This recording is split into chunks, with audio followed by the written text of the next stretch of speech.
Big tune, big tune, big tune. Big tune. Now, the 1950s, the late 1950s, 1960s, a number of studios dominated. Studio One, without any question. We discussed that, right? And then, of course, there's Duke Reed down on the other side of the West End. Prince Buster came in the 1960s, late 1960s. Prince Buster came into the picture. And you had Beverly's. And then you had Beverly's round the corner from that.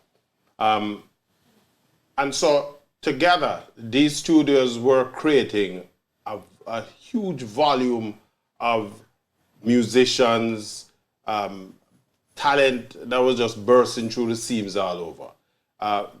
People like a Coxon from a technical side, these studios were producing people who were learning the craft in terms of putting music together, the technical side of the music. And it was only a matter of time before additional studios came into being. And so this basically spawned Channel One. Interestingly, got how the Who Kim brothers, it was four of them. Jojo Who Kim is the eldest, if I remember correctly. And Ernest. And there was Ernest, who were the other two. We don't remember the names of. Those are the two names that are banded, right. The two main brothers. Right. But they we can draw in Doc in a minute and thing. But these guys were, father was a Chinaman, mother was Jewish. In fact, Jojo said his father was on his way to Panama. It was during the time of the Panama Canal. And he made a pit stop in Jamaica and clearly buck up a nice little Jewish woman. And that was the end of going to Panama. So there was Jojo, Ernest, Paul, and Kenneth. There you go. And they started, typical Chinese people, merchants, they were doing this jukebox thing. The Issa had a parcel of jukebox all over the place. And the Issas were selling out the jukebox business. And they bought the jukebox. A piece of the jukebox business, they bought a couple of boxes. And then Jojo said he decided to go out and get records. So he would find a record studio, the record producers, and records that were within that top 20, if you will. Yeah, that's what they were. And also what happened, they were involved, they had slot machines too. Yeah, but then in the 1970s... You jumped the slot. Well, I'm telling you, man. Jump the slot. Yeah, you jumped the slot. Slot machines. But what I wanted to do is to make the point. It was the jukebox thing that pulled them into a large extent. Now, to carry the jukebox argument, what happens is that the government in the 70, between 70 and 71, the government started to clamp down on this gambling business. Make it illegal. The one-arm bandit, Jamaica man call it the one-arm bandit. Because they had a bunch of these one-arm bandit machines. And the government made them illegal. And so even they lotto, figured. Because they had a lotto too, and that was... Yeah, but the lotto was kind of organized partially by the government. But it's a one-arm bandit and business. And also the Japan. Right. Well, Japan was illegal. And the numbers game. So, and I figured, we had to find something else to make a living. And Jojo was friends with John Holt. And he said John Holt took him up to Dynamic Studios. And he said what he saw blew him away. And apparently a piece of equipment became a mixing board. And he bought the mixing board. He said he paid about 38,000 Jamaican dollars. Them time they had enough money that, Whole heap. Money. Enough and money. They bought the thing, and within a 6-month period, they established the studio. And it had all kinds of problems, right? I think one of the first music that came out of the studio was a tune that was put together by your boy, Bonnie Lee. Yes. With Delroy Wilson called Can I Change My Mind? Let's give a listen to Can I Change My Mind? And we try to reach out to Dr. Howard, bring him in, and we continue. Let's give a listen. Delroy Wilson, out of Channel 1, early beat, Can I Change My Mind? Yeah, you just heard Can I Change My Mind, Delroy Wilson, and Gregory Isaacs, All I Have Is Love. Right, that was two of the first songs that came out of the studio. And according to Bonnie Lee, the studio had Bonnie Lee became the first producer. And I think Phil Pratt also joined with him as well. But what happened is Soul Syndicate was the band. They had all sorts of sound issues and technical issues. In fact, Bonnie Lee said they actually did an album. But because of the sound quality, he never put the album out on the street. And so... and they also had a sound system too. Right, Channel 1. Channel 1 sound system. So, but the Hookin Brothers, he made the point is, hey, you never know nothing about the music business. He realized the potential and the value. And so what they did, Sly came to the studio somewhere around late 1972. And that was when the thing basically started to change. And so they set up the studio, sort of reset the studio on a basis of a, what do you call it, try for free kind of basis, right? Try before you buy, right? And you know. But one of the reasons why that worked is that studio time was very expensive, and studio time was premier because, again, early 70s, it's just Studio One, Duke Reed, Federal, Beverly's, Dynamic Sounds, and of course RGR, and that was it.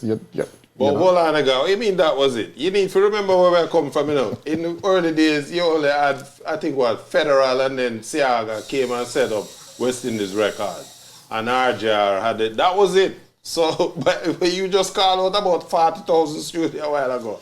So things had really started to change. You see, you are looking at the thing from a perspective of sort of no.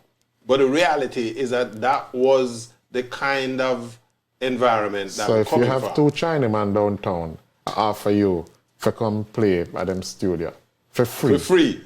You better believe it. And so that's what happened.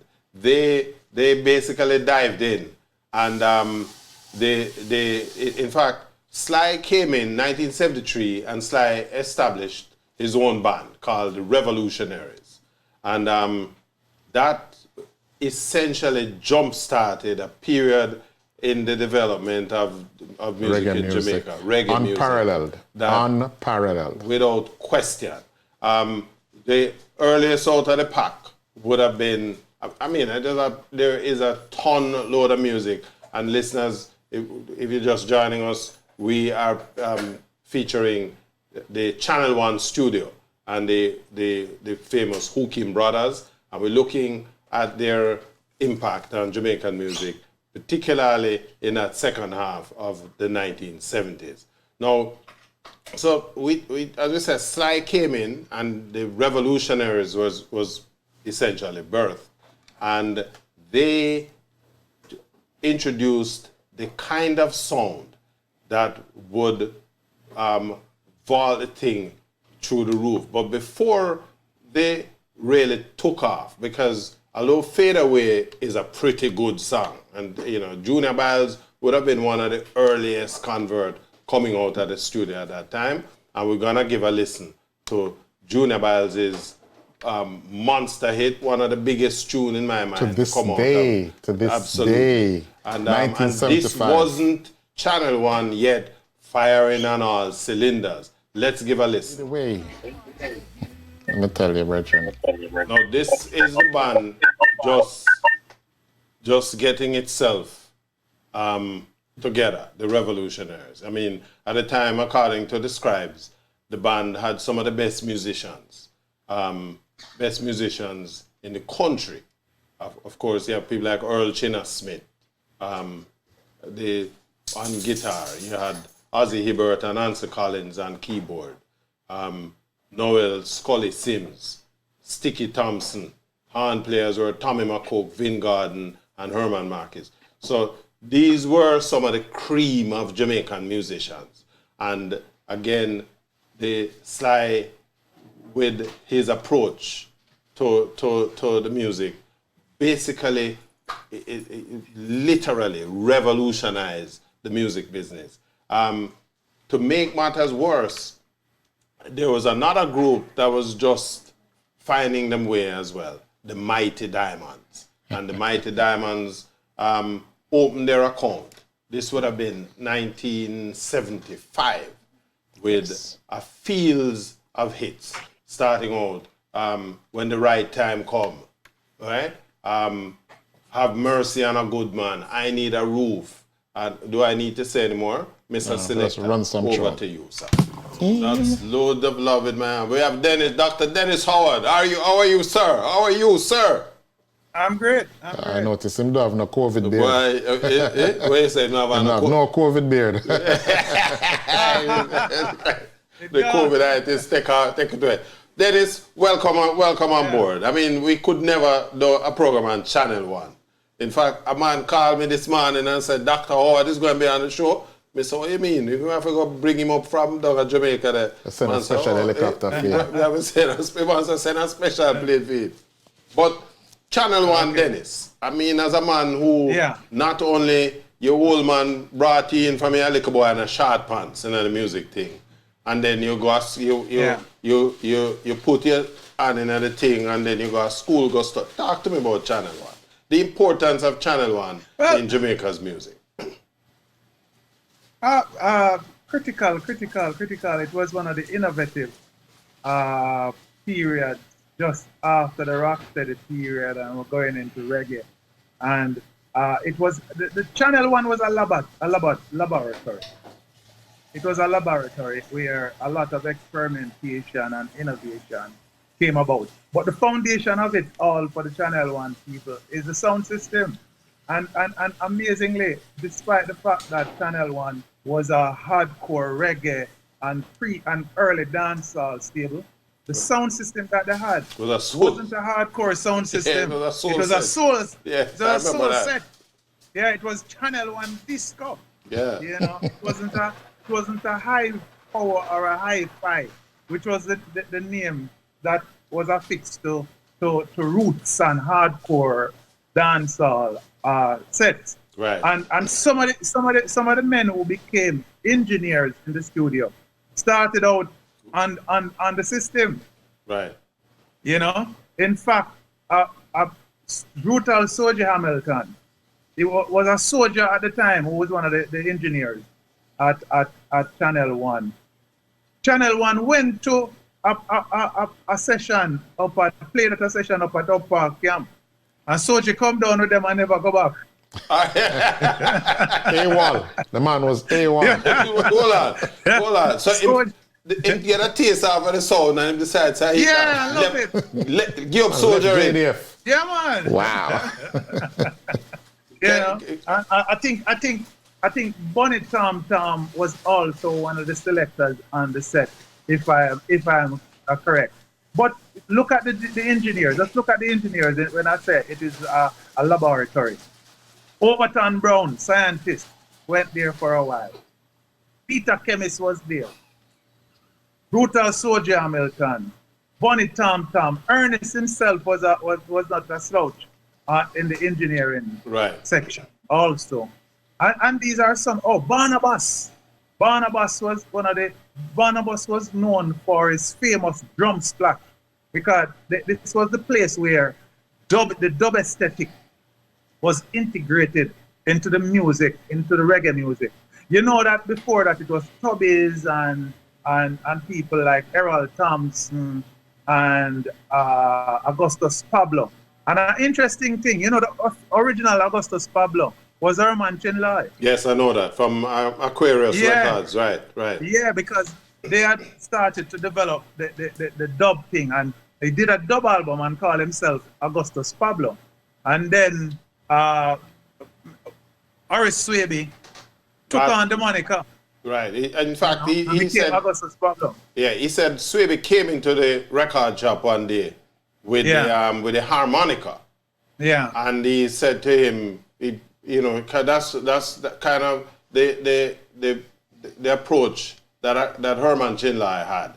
Down to earth. Well, I'm not too much older than most of these youngsters who are getting into the business.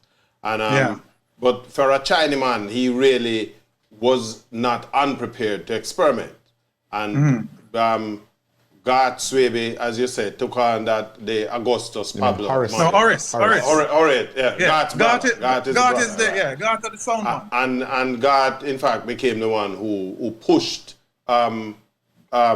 Horace and his career as well. But we want to focus. Back on Channel 1. Channel 1. Yeah, so I'm saying that was where all of these great engineers who started to put the dub aesthetic into the music. And this was the early beginnings of dancehall, because those effects of pushing up the music, the fader, like a sound system, boop, boop, boop, boop, boop, and them type of stuff there. Right. And putting a lot of echo in the songs and putting it on vocals, which was kind of, not the norm.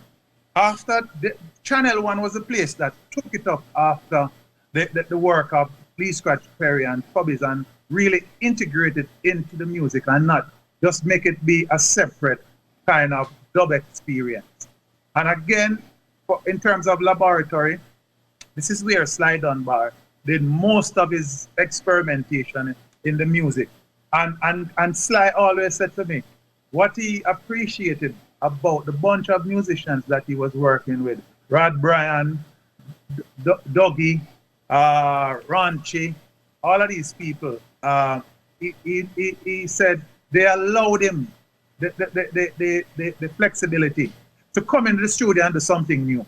Because, back in those days, if you never stick to the script as to what would sell and what the producers deemed the sound that would sell and the people would be attracted to, you couldn't do an experiment. Musicians never have no leverage to be very creative.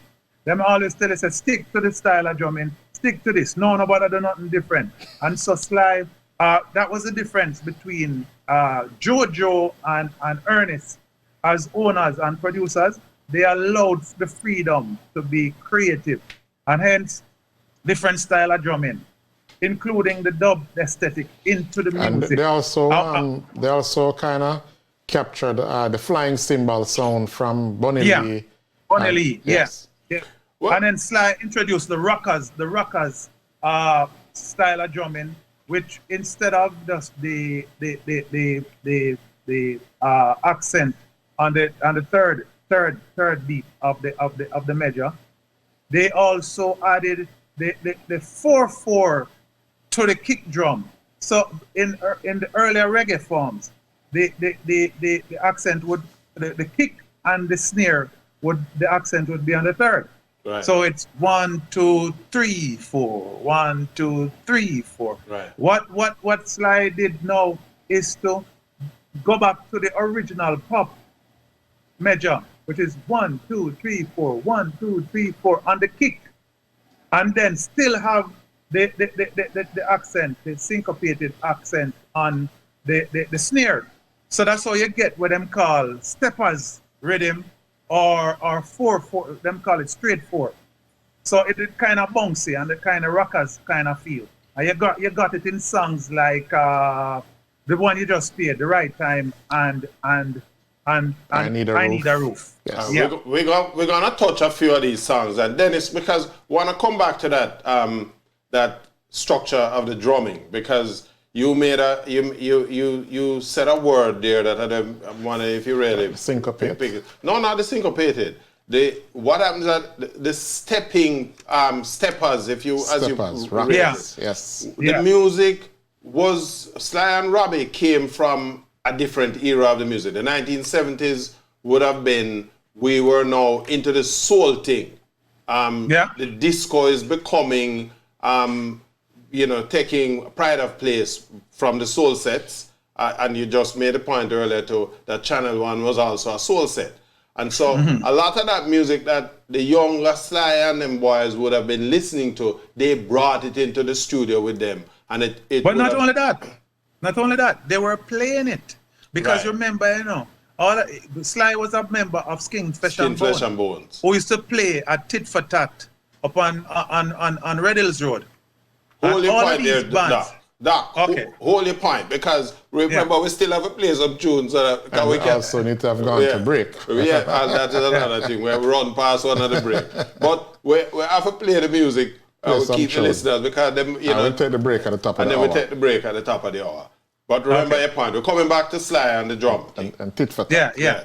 Yes. We featured the John late great Holt John and Holt, Horace Andy. and of course the king of dancehall singers, Horace Andy. Doc, over to you. We're talking about the Sly playing with Skin, Flesh and Bones, and him bringing that influence into the music at Channel One. Yeah. Yes.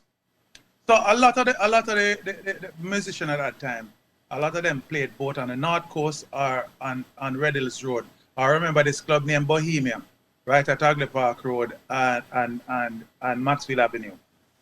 So he was in Skin, Flesh and Bone. People like Al, let me name again, but they sing Here I Am, Al Brown, Cynthia Richards. I can't remember the rest of the band members. Doc, These bands Doc, used to play. I know we're Yeah. talking about Channel One, but a quick question. Mm-hmm. Al Green did Here I Am. Why name Al Brown? Yeah. Is that a moniker? Because for years I've been asking that question. Or was it just happenstance? I think him just call himself Al Brown, you know. Because the other man named Al Green. You want to hear the backstory on that? No, I don't want to hear the backstory, because you have God a chick thing. God have that a burn him for years. We know him a try to ask a question, but guess what? Channel One, Doc. I don't know the answer. Oh, I don't know the answer. Channel One, Doc. Maybe when I see Sly, I'll ask him, and he can tell me. But the point I'm trying to make is that all of these bands had to play top 40 music, any song that was hot in America. Because let us be real, you know. We love to talk as if everybody loved our music when it was popular, you know, in the 70s, you know. Reggae music and dancehall music was the minority. The music that dominated airwaves and parties R&B was disco. Foreign music. You had more discos than you had high fives or high powers, meaning that most of the sound systems in Jamaica played a significant amount of foreign music, which was funk, disco, soul, and all of that. And then you have a little sprinkling of reggae and rocksteady and ska. You understand? So all of these bands had to know all of the shy lights, the stylistics, kung fu fighting, I Can't Stand the Rain from Eruption, If You Could Read My Mind, Love by Viola Wells. And they played that in the club. So they had already this sense of you know, understanding the different types of genres and know how to play them. So when they went back and when they went to the studio now to do our music, they kind of incorporated the kind of feeling that they got. In fact, the Channel One sound was based in terms of the drum sound, was based off a particular R&B song named I can't remember the name. It is one obscure soul song which was introduced to Sly Dunbar. And Sly, when he heard the drums, said to himself, yo, why our music can't have that drum sound? And then he went into the lab, which was Channel One, and perfected that kind of a snare and tom-tom sound that he heard in that song.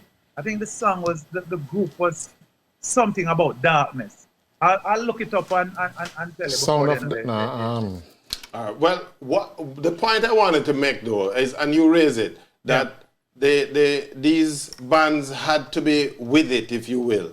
Derek Harriott spoke to that in the because he said in that early 1970s period, because he too had his own band, and because he was traveling overseas, he had a leg up on a lot of the other bands in in Kingston because he would bring back a record, run into the rehearsal room, and so because to your point, it wasn't so much about sound systems. The bands were the thing for parties, concerts, etc. Everybody. And also entertainment on the North Coast. The general entertainment, particularly here in Kingston, it was the band, and so in order to stay relevant, the band had to be ahead of the game in terms of the music.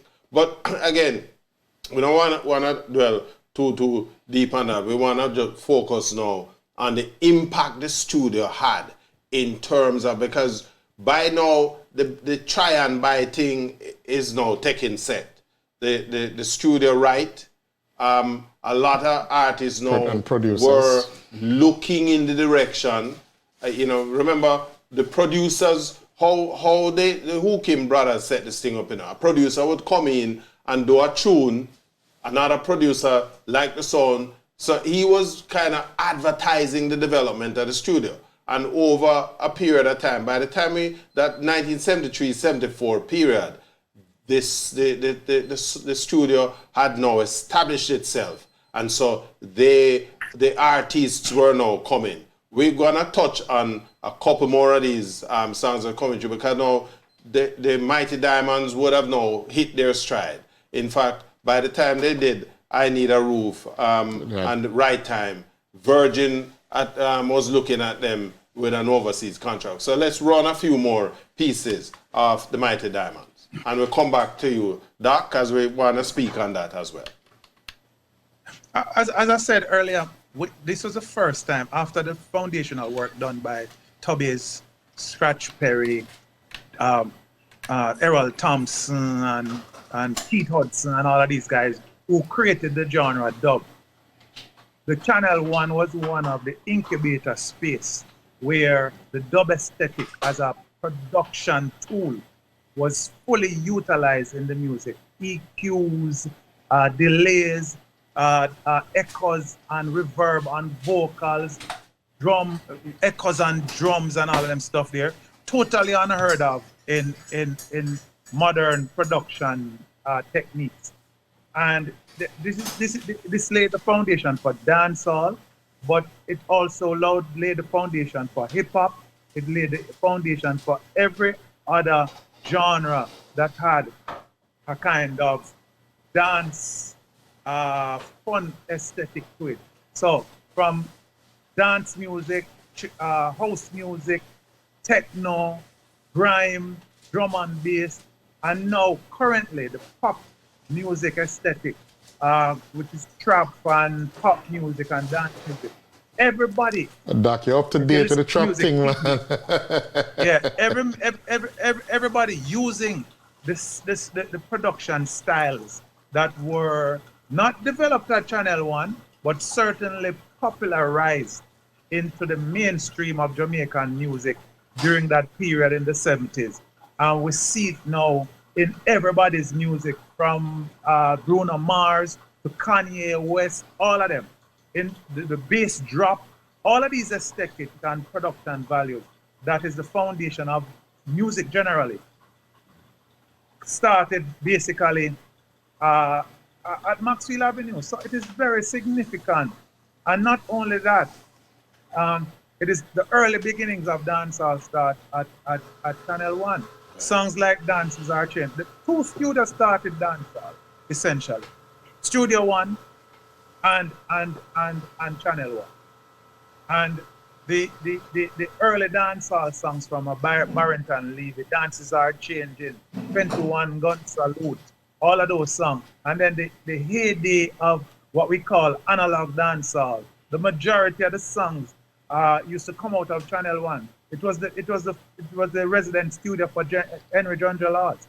So all of that volcano material, Yellow Man, Michigan and Smiley, John Hole, all of that type of material, Billy Boy, all of them. Doc, we're gonna touch on a few of those, pieces, but we're coming up on a break. Let's give a little taste initially, and then when we come back from the break, we're gonna push through another short set music, and we want to pick up back the discussion from there. Garth. Hi there. If you enjoyed that clip, go on over to our website at yardmedia.com, where you can watch the entire broadcast at your leisure.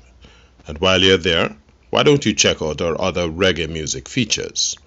And before you leave, pick up some of our Jamaican reggae merchandise, and hey, don't forget to tell your friends.